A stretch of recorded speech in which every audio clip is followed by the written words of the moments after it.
Maria here. Welcome to my channel. Today, I am giving you a recap on my monthly tray and share with you what I'm going to be doing going forward. Full disclosure, not going to do a tray, but I'm going to do something else.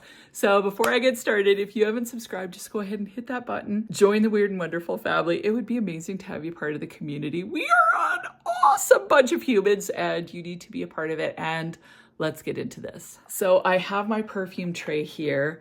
I love the way they look.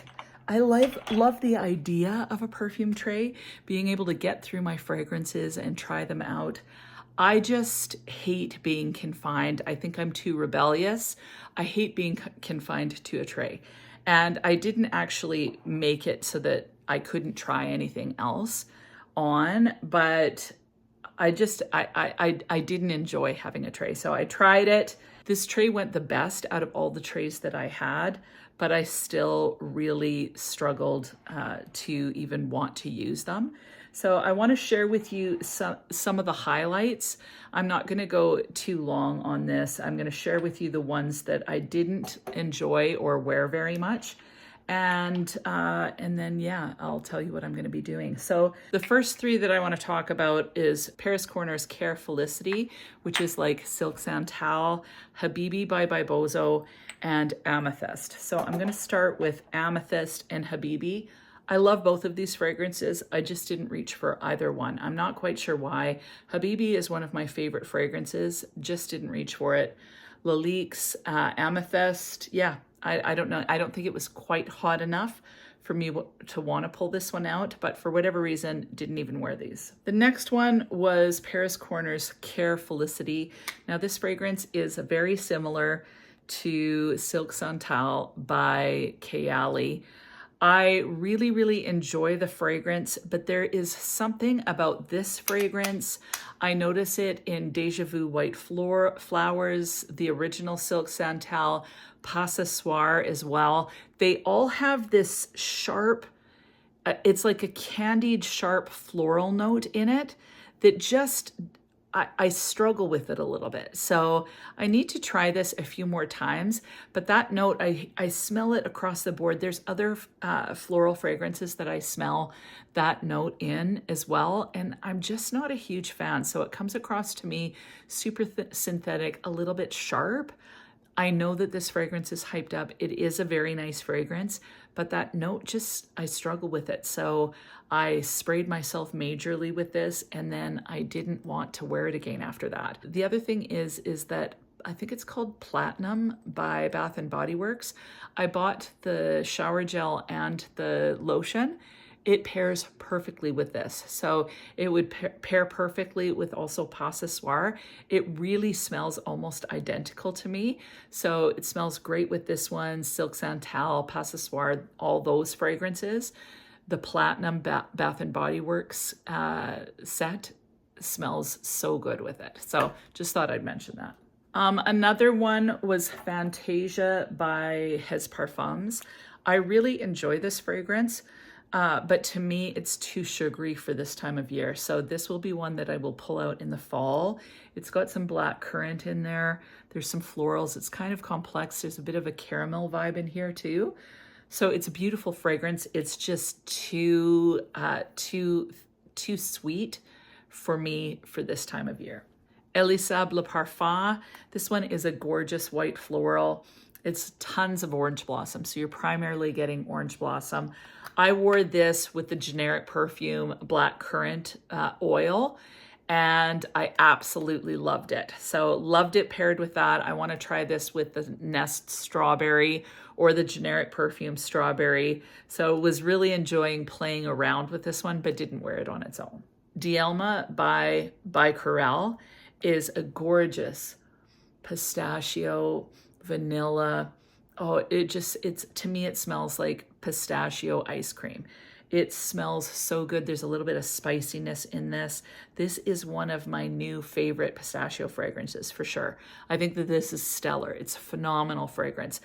I'm just not interested in gourmands right now. So this one I'll probably wear a little bit later. I still want to keep it out because it's not too heavy that you can't wear this in the summer. I would just go light on the sprays. I just love this. It's delicious.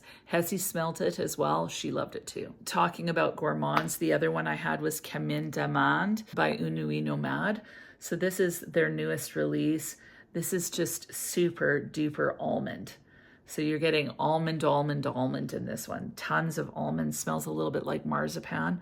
I think it's absolutely gorgeous, but I only wore it once because it was too heavy for me for this weather. So lots of people will wear heavy fragrances in the summer and they don't mind that at all. For me, they can get a little too thick. So if I were to wear something like this, it would have to be like one spray only. But likely I will pull this out more for fall and winter because I think it just suits that vibe. It's super cozy. It's a gorgeous fragrance, but for me, it's too heavy in the hot weather. Now I'm getting on to ones that I wore a little bit more. Lattafa Mora Silky Rose. This is a gorgeous, jammy, I'm not going to say silky because I don't find it silky at all. It's a jammy, sweet kind of raspberry rose to me, and I really thoroughly enjoy this. It's one of my favorite Middle Eastern fragrances. I just think it's a gorgeous rose fragrance.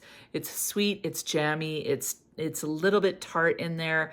It's just delicious, and I think it's uber feminine, and I also find it quite classy, but it's still a little bit flirty with the sweetness. My Greek Lover, this, seriously, one of the best fragrances ever. Like seriously, this is a masterpiece. It's such a gorgeous fragrance. It's got citrus in it, but the citrus isn't too sharp. It's really mellow, and there's grapes in here. It's like a melange of Mediterranean fruits with cypress and then orange blossom in the center. This is a complex fragrance. It's uber classy. It's crazy longevity on this. Like 1 or 2 sprays is all you need. I literally always get a compliment. I got a compliment when I wore it. I think I wore it twice, so I didn't wear it a lot. But man, I love this fragrance. I never want to be without this one, honestly. I had Tuiles d'Hermès Au Ginger. And this one I didn't wear very much. I wore it, I think, again, one time. I really enjoy this one. I find it fresh. It's like a little bit of a fresh floral. Definitely has a floral component. I love the ginger in this one, and I love pairing it with an orange ginger body lotion that I have. It was part of the aromatherapy line of Bath & Body Works. It's discontinued, but I love pairing it with like any sort of a ginger type vibe. Love this. So really enjoy it. Only wore it a little bit. Now, these last 4 were the ones that I gravitated towards the most. The first is Velvet Mirage by Juliana's Perfumes. I am not a fan of the artwork on this because to me it looks a little bit like Halloween for some reason, but the fragrance inside is so amazing. Like, it's got cotton, it's clean smelling, it's sensual. There's some almond in here. It's just freaking fantastic. So it smells classy. It smells a little bit musky, a little bit linen clean, a little bit almond. It's just gorgeous, super wearable, easy reach, fantastic fragrance for work or just anytime. I love it. The next one was Love at First Sight.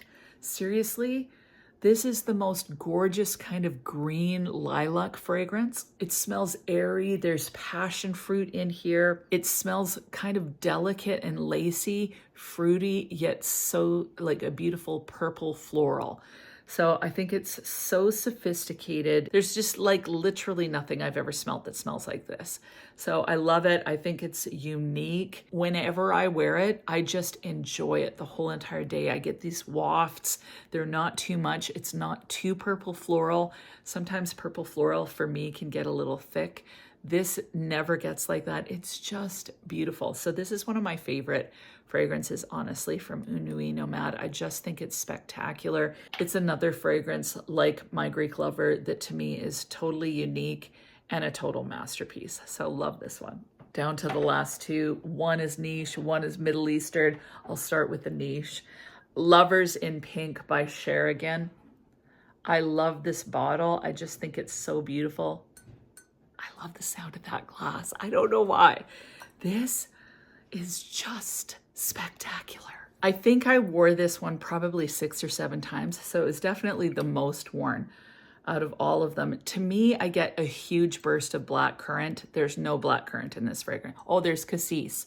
So maybe that's what I'm getting. But it's huge. Like it's juicy. It's a little bit, to me, blackcurrant has almost an astringent or a dry tannin like feel to it. So I get that, but then I get this airiness. It feels sugary, but kind of light and delicate. And I definitely am noticing the BR540 vibe. So at first I didn't, but the more I wore it, the more I noticed that kind of delicate sponge sugar vibe of BR540. But personally, I prefer this. I love it with that blackcurrant. So to me, this is just such a gorgeous fragrance for spring and summer. I find it feminine. I find it addictive. I love getting the whiffs of this fragrance. It's super juicy, flirty, energizing, uplifting. Just love it. And the last one, and this one I wore probably 5 times. So I wore Lovers in Pink more, but Liam by Lattafa. I'm so in love with this DNA lately. It's a creamy frig. It's a creamy frig. It's a creamy fig fragrance with some tea in it. To me, it smells like an Earl Grey tea, that kind of vibe with maybe a hint of milkiness in there, along with that fig, although I don't really know what fig smells like other than from fragrance. But I need to sniff a fig. I need to get my hands on a fig. I literally I haven't eaten them, really. I've never sniffed one. So I need to fix that. But this is, it's creamy, it's understated, it's elegant, it's mysterious, and it gives me the vibe. I said this about Gris Charnel too. This one's way more long lasting than Gris Charnel. Gris Charnel is such a phenomenal fragrance, but it lasts like 3 hours on my skin, whereas this is gonna last all day, and really enjoyed the whole entire day smelling this. So it reminds me of if you put in a fig and tea infused smoke into a cloche and saw it kind of spinning in the thing. So almost a little bit humid with a dry tea and fig infusion. I just love it. So this one is perfectly unisex. I can see some people, if you're super into feminine leaning fragrances, this may be a little hint masculine for you. I don't find it masculine. I find it perfectly unisex, but I love it. Like this, I can see becoming one of my top fragrances for life, especially in the Middle Eastern realm, because it's just so freaking good. So that was like a quick recap of how the month went. What I'm going to do going forward, I still want to be able to give you guys a recap on what I wear for the month, let you know what I didn't like or what I loved, but so that you know what I'm actually wearing, I think is actually helpful. So what I'm going to try do for this next month is whatever fragrance I wear, I will actually leave this tray empty. And then if I wear a fragrance, I put it into the tray. I'll put it onto the tray, and then I can either opt to wear it again, or I can pick something new, and I'll just keep adding to the tray. And so if the tray gets full, I'll like fill up some other tray or whatever. But then I'll come to you with a synopsis on what I loved, what I didn't really love, and that sort of dealio. So that is it. Let me know if you've tried any of these fragrances. If you have, please weigh in and let me know. Everything will be linked down below, including with some of these fragrances that are more expensive. Some of these niche fragrances, I have like coupon codes for like 10% off. So it'll always be listed in the perfume section where I have the fragrances listed. If there's a discount code, it will be right there with the fragrance. So that is it. I hope you have an amazing week, and we'll talk to you soon.